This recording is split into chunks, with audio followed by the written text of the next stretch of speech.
Bonjour et bienvenue pour cette nouvelle plongée au cœur de nos sources.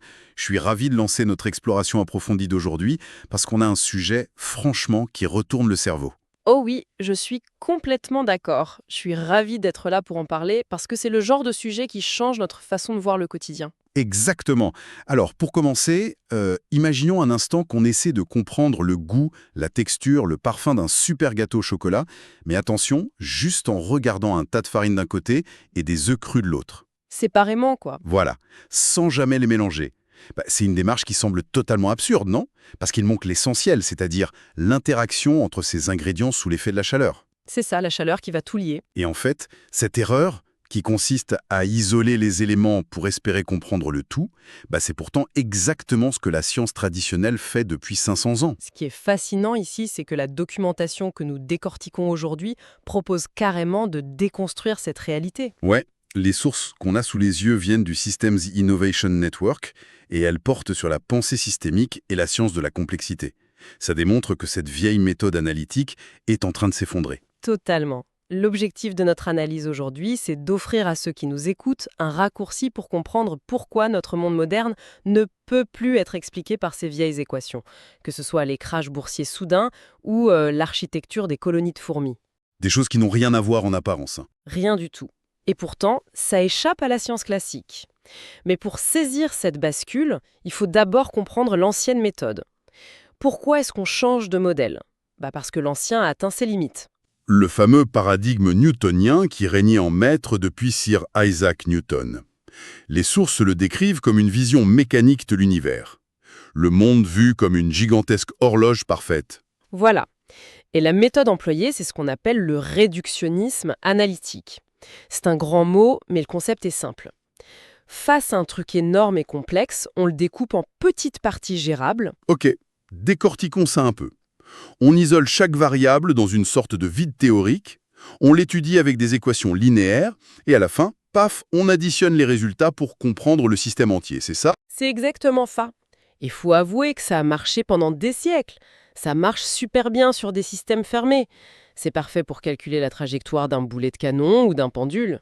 Mais le monde moderne, c'est pas un boulet de canon. Non, voilà. L'argument central de nos textes, c'est que la complexité de notre époque rend cette approche de l'horloger dangereusement obsolète. Avec la mondialisation, les réseaux Internet, la durabilité écologique, On peut plus isoler les variables. c'est impossible, parce que c'est justement l'interaction constante entre ces variables qui crée le système. L'alternative qu'on nous présente, c'est le holisme synthétique, ou la pensée systémique. On arrête de fixer les objets isolés et on se concentre sur les relations. Les sources ont un exemple super parlant là-dessus, la conception d'une voiture. Ah oui, cet exemple est parfait. Si on veut améliorer une voiture, l'approche analytique classique va dire aux ingénieurs d'optimiser chaque petite pièce. On va, je sais pas, réduire le poids des jantes ou baisser le châssis de 3 mm pour l'aérodynamisme. C'est de l'optimisation locale. Voilà, alors que la pensée systémique, elle te force à prendre du recul. Elle dit, c'est quoi la vraie fonction d'Ing Ting Tang? C'est pas de faire rouler une machine en métal, c'est de transporter des personnes dans une ville. Ce qui change tout le problème. Totalement. Et en redéfinissant le problème, la solution, ça pourrait être de ne pas construire de nouvelles voitures du tout. Ça pourrait être de créer un nouveau service de tramway partagé ou de redessiner le quartier. On modifie le réseau, pas l'objet. Et c'est là que ça devient puissant. Mais je sens venir une objection. Ouais, je me fais l'avocat du diable 2 secondes. Le réductionnisme, ça nous a quand même donné l'atome, le séquençage de l'ADN, ça a guéri des maladies. Pourquoi le jeter par la fenêtre comme ça, Dak? Mais on ne le jette pas par la fenêtre. Ce qui est crucial dans ce que disent les chercheurs, c'est qu'il faut utiliser le bon outil pour la bonne échelle. La science traditionnelle reste une réussite immense. Ouf, nous voilà rassurés. Mais oui, le réductionnisme, c'est l'outil parfait pour décrire la cellule d'une feuille d'arbre avec une précision absolue. D'accord, mais Mais si ton problème, c'est de comprendre un feu de forêt, étudier une seule cellule, ça sert strictement à rien. Faut étudier la densité des arbres, le vent, l'humidité. On est dans un monde post-newtonien. Décrire chaque arbre ne permet pas de comprendre la forêt. c'est super clair. Et du coup, si on arrête d'étudier les parties toutes seules, que se passe-t-il quand on regarde vraiment leur connexion? C'est là qu'apparaît un concept un peu magique des sources, l'émergence. L'émergence, oui. Le moment où les parties s'assemblent pour créer un truc qui n'existait dans aucune d'elles. L'exemple des sources pour expliquer ça, il est très drôle et très parlant. C'est la différence entre marcher et sauter à cloche-pied. J'adore cet exemple. Si on prend une seule jambe, isolée, sa seule fonction possible, c'est de sautiller. Elle peut rien faire d'autre. Mais tu prends deux jambes, tu les coordonnes, et bam, ça crée un nouveau mode de locomotion. La marche. Et la marche, ce n'est pas juste l'addition de deux sautillements, c'est une vraie synergie. Exactement. C'est une propriété émergente. C'est fou quand on y pense. Et tu disais tout à l'heure que ça menait à l'auto-organisation. Oui, l'émergence permet d'expliquer comment un ordre global naît d'interactions locales sans aucun chef au sommet. C'est l'auto-organisation. Les sources prennent l'exemple de la magnétisation d'un métal. Ah oui, un peu de physique. Un petit peu. À l'état brut, quand c'est chaud, un morceau de fer, c'est des milliards de petits aimants qu'on appelle des spins. Ils bougent dans tous les sens à cause de la chaleur. Le chaos total, quoi. Le chaos absolu. Ils s'annulent entre eux. Mais quand le métal refroidit, l'agitation baisse et par pur hasard, quelques spins voisins s'alignent dans la même direction. Ça crée un micro-champ magnétique, ce qui attire les autres autour d'eux. Un état attracteur, c'est ça le terme. C'est ça. Et cet alignement se propage comme une onde. Et soudain, tout le métal devient un aimant hyper puissant, sans qu'aucun atome n'ait donné d'ordre central. La biologie fait exactement la même chose avec les fourmis, non? Pendant longtemps, on croyait que la reine des fourmis était une vraie reine, qui donnait des ordres depuis son trône. Et c'est totalement faux. Ouais, la science de la complexité prouve que c'est décentralisé. Une fourmi trouve à manger, elle pose une odeur, une phéromone. Les voisines sentent l'odeur, suivent la piste et renforcent l'odeur au retour. Des règles locales extrêmement basiques. Et de ça émerge une intelligence capable de construire des ponts ou de gérer la température du nid. C'est bluffant. Et voici où cela devient vraiment intéressant pour quiconque nous écoute. Ça s'applique à notre quotidien. Les embouteillages. Les embouteillages, c'est exactement le même principe. Il n'y a pas de chef d'orchestre pour organiser un bouchon sur l'autoroute. Pas de feu rouge, pas d'accident. Rien. Juste des réactions locales. Une personne freine un peu trop, celle de derrière freine, avec un temps de latence un peu plus fort par réflexe. La troisième freine encore plus fort. Et paf, ça crée une structure globale paralysante. Un bouchon fantôme. Qui possède sa propre vie, sa propre dynamique. Et puisque ce sont ces interactions locales qui créent ces systèmes globaux, la question c'est de savoir comment on peut cartographier tout ça. Les fameux réseaux invisibles de la société. C'est là qu'intervient la théorie des réseaux. C'est l'outil mathématique pour modéliser ça. Un réseau, c'est deux choses. Les nœuds, donc ça peut être des personnes, des villes, des ordinateurs, et les liens. Les amitiés, les routes, les câbles. Exactement. Et selon comment ces liens sont organisés, on a des architectures différentes. La première, c'est le réseau distribué. Celui qui est très robuste, comme un pays avec plein de villes de taille moyenne, toutes reliées. S'il y a une tempête, on passe par une autre route. Voilà. Ensuite, on a le réseau décentralisé ou réseau en petit monde. Ce sont des grappes locales, des petits groupes d'amis très soudés, avec de temps en temps un lien très lointain vers une autre grappe. C'est ça qui fait qu'on peut relier n'importe quelle personne sur Terre en seulement 6 étapes de connaissance. C'est ça? C'est exactement cette structure mathématique. Et la troisième, hyper courante, c'est le réseau sans échelle. Là, on parle d'Internet, de Wikipédia. Oui, une majorité de nœuds ont très peu de connexions et une petite poignée de nœuds, les hubs, en ont des millions. C'est très vulnérable si le hub central tombe en panne. Et quand on applique cette théorie des réseaux à l'analyse des réseaux sociaux, ça change toute la sociologie classique. Parce qu'on arrête de faire du statistique en mettant les gens dans des cases rigides. Fini la catégorie génération X ou les tranches de revenus. On regarde le flux réel. Dans les sources, ils parlent de l'influence en entreprise. Souvent, tu cartographies les emails et tu vois que le vrai pouvoir, il n'est pas chez les grands patrons tout en haut. Il est où alors? Chez un employé apparemment subalterne, mais qui connecte plein d'appartements isolés entre eux. Si ce nœud s'en va, la communication s'effondre. C'est fascinant de voir les hiérarchies cachées. Et les sources parlent aussi de la politique internationale. Oui, avec les groupes terroristes. Et là, on précise bien à notre auditoire qu'on rapporte strictement les données d'analyse neutre des sources sans prendre parti. Tout à fait. Les documents expliquent que les agences de renseignement ont complètement délaissé l'étude idéologique classique. Ils font de l'analyse dynamique des réseaux, c'est ça? Voilà. Ils cartographient comment les liens de financement ou de communication mutent sur le terrain. C'est la géométrie du réseau qui dicte sa force, pas la théorie pure. Mais en fait, ça change tout. Ça me fait trop penser à la cafétéria du lycée. Ah oui. Bah oui, si tu veux comprendre la dynamique de la cafétéria, ça sert à rien de regarder les bulletins de notes ou l'âge des élèves. C'est des statistiques, ça. C'est clair. Ce qui compte, c'est de savoir qui mange avec qui. Le réseau d'interaction, c'est ça la vraie structure sociale. C'est une super métaphore. Et ça nous amène à la suite logique. On sait que tout est connecté en réseau, mais que se passe-t-il quand une petite chose change au sein d'un nœud de ce réseau? C'est là qu'on perd nos repères mathématiques classiques. Complètement.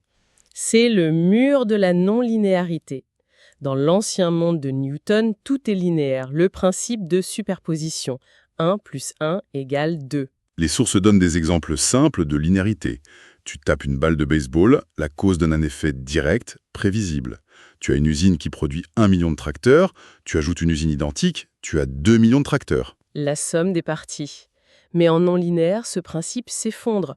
Et là, les sources sont des exemples géniaux. La musique, Oui, si tu écoutes tes 2 chansons préférées en même temps, le plaisir ne double pas. non, ça fait juste une grosse cacophonie insupportable. Ça crée une interférence chaotique. Exactement.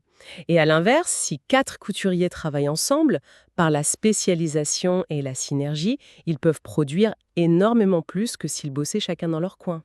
Ou beaucoup moins s'ils passent leur temps à bavarder à la machine à café. C'est vrai aussi. Mais tout ça, ces effets disproportionnés, c'est piloté par ce qu'on appelle les boucles de rétroaction, les fameux feedback loops de la cybernétique. Alors ça, il faut qu'on l'explique bien. Il y a la rétroaction négative et la positive. La négative, c'est la force qui stabilise. Comme un simple thermostat dans une maison. Il fait froid, ça chauffe. C'est trop chaud, ça coupe. Ça cherche l'équilibre. Ou même en économie, le prix des pommes monte, les gens n'en achètent plus, donc le prix redescend. Voilà. Mais la rétroaction positive, elle est déstabilisatrice. Elle amplifie les choses. Le fameux cercle vicieux. Les sources prennent l'exemple du climat, l'Arctique. L'effet d'albédo, oui. La banquise est blanche, donc elle reflète le soleil. Mais avec un petit réchauffement, un peu de glace fond. Et ça expose l'océan qui est sombre. Et comme il est sombre, l'océan absorbe la chaleur au lieu de la refléter. Donc l'eau se réchauffe encore plus, ce qui fait fondre encore plus de glace, ce qui expose encore plus d'eau sombre. Et le système s'emballe totalement. On voit ça avec les foules aussi. Des oiseaux effrayés qui créent une panique en cascade. Ou les banques. Les paniques bancaires. Une petite rumeur de faillite, des gens ont peur et retirent leur argent. Les autres voient ça, paniquent à leur tour, retirent tout, et paf, la banque fait vraiment faillite. C'est l'effet de réseau. Et là, on a une question vitale qui se pose. Ah, je me la pose depuis tout à l'heure. Qu'est-ce que ça signifie pour notre capacité à prédire l'avenir? Si des petits événements déclenchent des tempêtes énormes, avec l'effet papillon, est-ce que la boule de cristal de la science est complètement brisée? Globalement, oui. La prévision mathématique classique à long terme est morte. Aïe. Et on fait quoi, du coup? On utilise la modélisation informatique centrée sur les agents. Au lieu d'une grosse équation, on programme des milliers de petits acteurs dans un ordi, avec des règles hyper basiques. Comme ton exemple sur les nuées d'oiseaux, Oui. on leur dit juste de pas se rentrer dedans et de suivre le groupe. C'est ça. On lance la simulation et on regarde ce qui émerge. On ne prédit plus l'avenir, on explore les futurs possibles. Fascinant.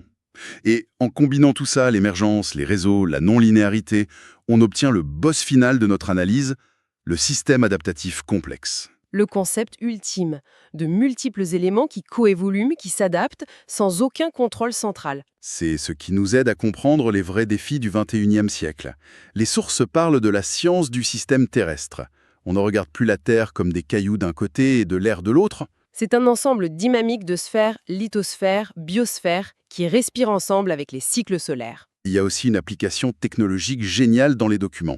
L'anecdote des systèmes socio-techniques avec Bob et Alice. Ah, oui, Bob et Alice. Bob, c'est le développeur qui gère les bases de données dans les entrailles du serveur.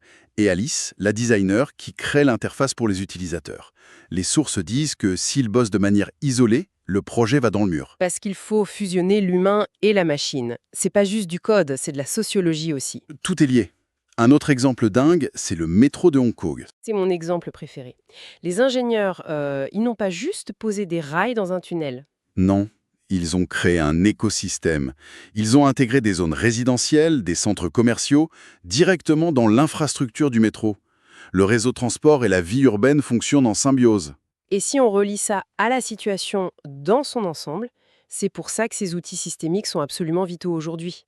Pour gérer la croissance des villes, la survie écologique, on ne peut plus penser en silo. Eh bien, On arrive à la fin de cette analyse, et quel voyage mental immense! C'est clair qu'on a balayé pas mal de choses. On a abandonné l'univers mécanique de Newton, on a vu que la marche était une émergence magique, on a découvert la puissance cachée des réseaux à la cafétéria du lycée, et on a compris comment les boucles de rétroaction pouvaient faire fondre la banquise. Et c'est crucial pour ceux qui nous écoutent aujourd'hui, parce qu'on est saturé d'informations. Face à nos problèmes quotidiens ou globaux, chercher une simple relation de cause à effet, c'est tomber dans un piège. Faut désormais voir les connexions, pas seulement les objets isolés. Exactement. Et d'ailleurs, ça m'inspire une dernière pensée un peu provocatrice tirée de ces concepts pour laisser notre auditoire cogiter. Vas-y, je t'écoute. On a vu que les économies, les écosystèmes et même les milliards de neurones dans notre propre cerveau sont des systèmes adaptatifs complexes. Ouais, Ils sont auto-organisés. Ils fonctionnent sans aucun contrôleur central, sans chef. c'est vrai. Alors la question, c'est à quel niveau se situe réellement notre propre libre arbitre ou notre conscience au sein de cette immense toile d'interactions émergentes? Sommes-nous les pilotes de notre esprit ou juste le résultat d'un réseau d'intrigues? Waouh! Ça donne le vertige de finir là-dessus. Quelle question existentielle! Merci beaucoup de nous avoir accompagnés dans cette exploration vertigineuse et on se retrouve très vite pour une prochaine plongée dans nos sources. À bientôt!